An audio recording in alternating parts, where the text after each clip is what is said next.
Okay student, तो disaccharide का दूसरा एग्जांपल हम लोग पढ़ने जा रहे हैं, दैट इज माल्टोज। और माल्टोज के बारे में कुछ इंट्रोडक्शन पॉइंट हम लोग देख लेते हैं कि इट इज एन ऑलिगोसैकेराइड। ये भी एक ऑलिगोसैकेराइड है। और ऑलिगोसैकेराइड में किस टाइप का है? ये डाइसैकेराइड है। और डाइसैकेराइड क्यों बोले? क्योंकि ये दो शुगर मॉलिक्यूल या फिर दो मोनोसैकेराइड के कंबाइन होने से बनता है। उसके बाद इट इज, अगर मैं नेचर के बारे में बात करूं, अगर मैं स्टूडेंट माल्टोज का नेचर के बारे में बात करूं, तो ये नेचर वाइज जो होता है ये आपका डेक्स्ट्रो रोटेटरी होता है। Dextro rotatory in nature, dextro rotatory in nature. और डेक्स्ट्रो रोटेटरी कहने का मतलब हो गया कि ये भी प्लेन पोलराइज लाइट को क्लॉकवाइज डायरेक्शन में मूव करवाता है। उसके बाद थर्ड पॉइंट जो हो गया स्टूडेंट आपका other name. Other name, maltose का दूसरा नाम जो होता है वो होता है स्टूडेंट आपका malt sugar. Malt sugar, malt sugar. Malt sugar क्यों कहते हैं? क्योंकि ये जर्मिनेटिंग सीड्स में पाया जाता है। जर्मिनेटिंग सीड्स कहने का मतलब वैसे बीज जो अंकुरित होते हैं, अंकुरित बीज में ये पाया जाता है, जर्मिनेटिंग सीड्स में पाया जाता है, इसीलिए इसे हम लोग माल्ट शुगर भी कहते हैं। और उसका फिर अब अगला पॉइंट है, अगला क्वेश्चन के फॉर्म में है ये व्हाट इज द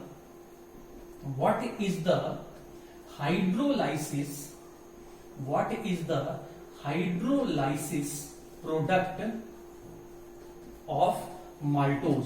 मतलब जब माल्टोज शुगर को हम लोग वाटर के हेल्प से डिसोसिएट करते हैं तो कौन कौन सा शुगर मेन प्रोडक्ट में बन के आता है? तो माल्टोज, ये लिए स्टूडेंट हम लोग पहले माल्टोज लिखे।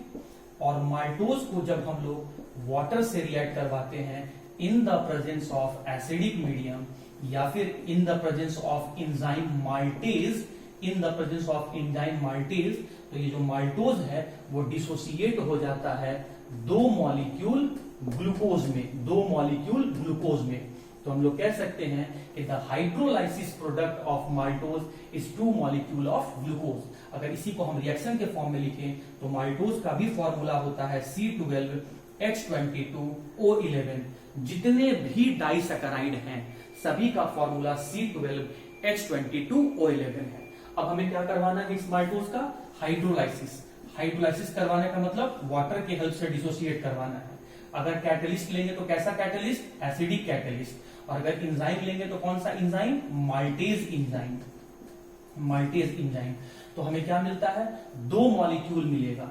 दो मॉलिक्यूल क्या मिलेगा? ग्लूकोज मिलेगा। और कौन सा ग्लूकोज हमें मिलता है? अल्फा डी ग्लूकोज मिलता है। अल्फा डी वाला ग्लूकोज मिलता है, बीटा डी वाला नहीं, अल्फा डी वाला ग्लूकोज मिलता है। तो आप कह सकते हैं कि the hydrolysis product of maltose is 2 molecules of alpha D glucose. तो अब हम देखते हैं स्टूडेंट कि कैसे ग्लूकोज मॉलिक्यूल के बीच में ग्लाइकोसाइडिक बॉन्ड बनता है और जिसकी वजह से माल्टोज शुगर का फॉर्मेशन होता है।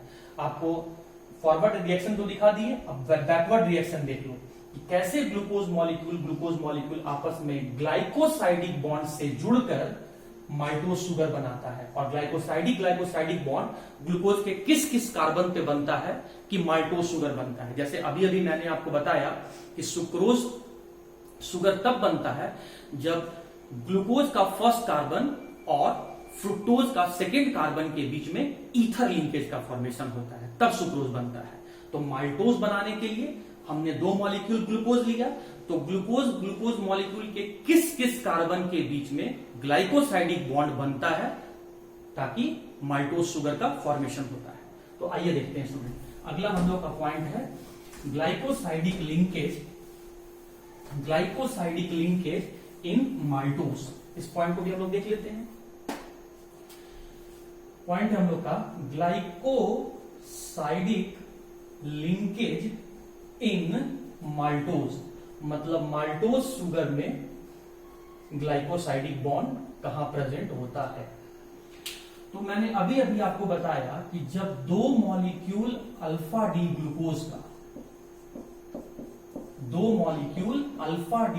ग्लूकोज का आपस में ईथर लिंकेज या फिर ग्लाइकोसाइडिक बॉन्ड से कंबाइन करता है तो मेन प्रोडक्ट के रूप में डाइसैकेराइड माल्टोज बनता है और बाई प्रोडक्ट के रूप में आपका वाटर मॉलिक्यूल बनता है।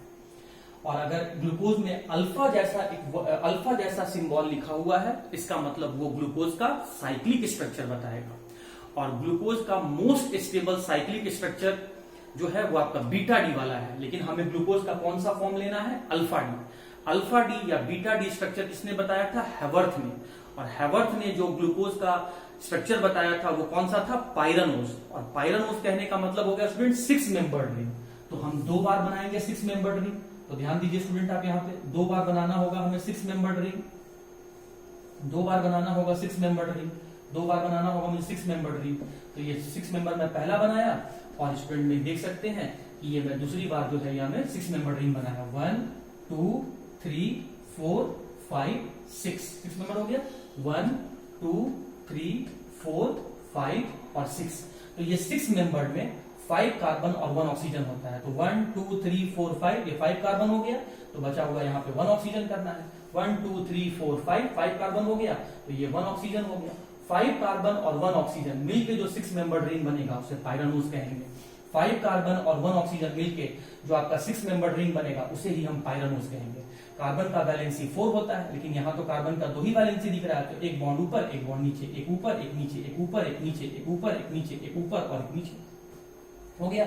सेम स्टूडेंट हम लोग यहाँ भी यही काम कर देंगे। एक बॉन्ड ऊपर, एक बॉन्ड नीचे, above the plane, below the plane, ये दिखा दिए।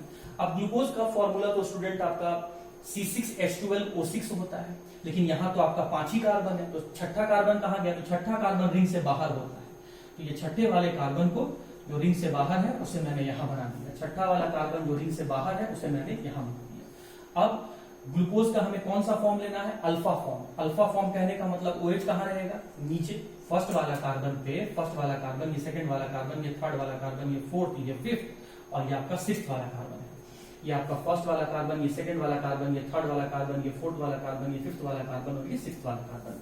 हाँ जी, अगर मैं अल्फा फॉर्म बोल रहा हूं तो OH नीचे, H ऊपर, जैसा फर्स्ट में वैसा ही सेकंड में, H ऊपर, OH नीचे। लेकिन थर्ड में अपोजिट हो जाता है। OH कहाँ जाएगा? ऊपर, H कहाँ जाएगा? नीचे। थर्ड को छोड़कर बाकी सब में सेम, H ऊपर, OH नीचे। 5th यहाँ दिख ही रहा है, इससे जुड़ा हुआ 6 कार्बन और H यहाँ पर नीचे। सेम यहाँ बना देंगे। अल्फा फॉर्म है तो आपका OH नीचे, H ऊपर, जैसा फर्स्ट में वैसा ही सेकंड में, H ऊपर, OH नीचे। थर्ड में अपोजिट हो जाता है, OH आपका ऊपर, H आपका नीचे।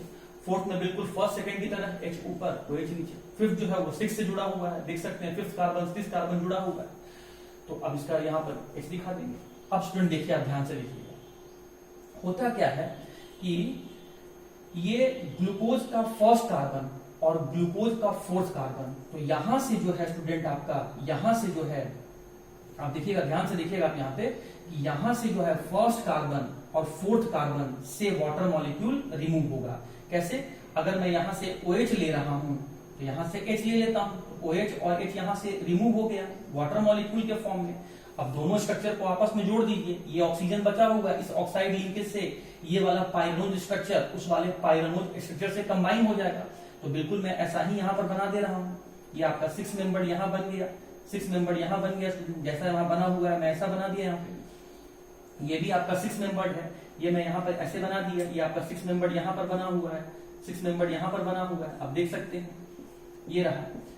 और अब ये फर्स्ट वाला कार्बन और ये 4th वाला कार्बन के बीच में देखिए, ये आपका जो है, ये आपका ईथर लिंकेज का फॉर्मेशन हो रहा है। ये फर्स्ट वाला कार्बन और ये 4th वाले कार्बन के बीच में ईथर लिंकेज का फॉर्मेशन हो रहा है by the removal of water. बाकी जो जहां जुड़ा हुआ है जोड़ दीजिए, यहाँ पर H, यहाँ पर OH, यहाँ पर H, यहाँ पर OH, यहाँ पर OH, यहाँ पर H, यहाँ पर OH तो रिमूव हो गया, ऊपर में आपका H बचा हुआ है। यहाँ पर आपका CH2OH है और नीचे में आपका H है। इस वाले में आ जाइए, आपका ऊपर में H था, इस OH में से H चला गया तो ऑक्सीजन बचा। इसी ऑक्सीजन की हेल्प से ये जो पाइरानोज पहला वाला रिंग है दूसरे वाले जुड़ा हुआ है। सेकंड वाले पे H ऊपर, OH नीचे, थर्ड वाले पे OH ऊपर, H नीचे, फोर्थ वाले पे H ऊपर, OH नीचे, 5th वाले पर देखिए H नीचे है और CH2OH है। तो ये आप देख सकते हैं कि दो छोटे छोटे शुगर मॉलिक्यूल आपस में ईथर लिंकेज से जुड़कर एक बड़े मॉलिक्यूल का फॉर्मेशन किए हैं। और जुड़ने वाले जो शुगर मॉलिक्यूल हैं वो 2 हैं। तो जब 2 शुगर मॉलिक्यूल आपस में कंबाइन होकर एक बड़ा शुगर मॉलिक्यूल बनाएगा तो ऐसे बनने वाले बड़े शुगर मॉलिक्यूल को हम लोग ऑलिगोसैकेराइड या डाइसैकेराइड कहेंगे। और ये जो डाइसैकेराइड बना है ये आपका माल्टोज है। तो माल्टोज में ग्लाइकोसाइडिक बॉन्ड कहां पर बना स्टूडेंट आपका यहाँ पे फर्स्ट और फोर्थ कार्बन के बीच में। तो फर्स्ट और फोर्थ वाला कार्बन ग्लूकोज का पहला कार्बन और दूसरे ग्लूकोज का फोर्थ कार्बन के बीच में ये जो ईथर लिंकेज, ये जो ग्लाइकोसाइडिक बॉन्ड बना, इसी ग्लाइकोसाइडिक बॉन्ड से जो है माल्टोज शुगर का फॉर्मेशन हुआ एज द मेन प्रोडक्ट और बाई प्रोडक्ट के रूप में यहाँ पर आपका वाटर मॉलिक्यूल बन जाता है। तो उम्मीद करते हैं स्टूडेंट कि ग्लूकोज मॉलिक्यूल कैसे ग्लाइकोसाइडिक बॉन्ड की हेल्प से माल्टोज बनाया और कहां कहां ग्लाइकोसाइडिक बॉन्ड प्रेजेंट होता है और कैसे बनता है ये भी आपको समझ में आ गया।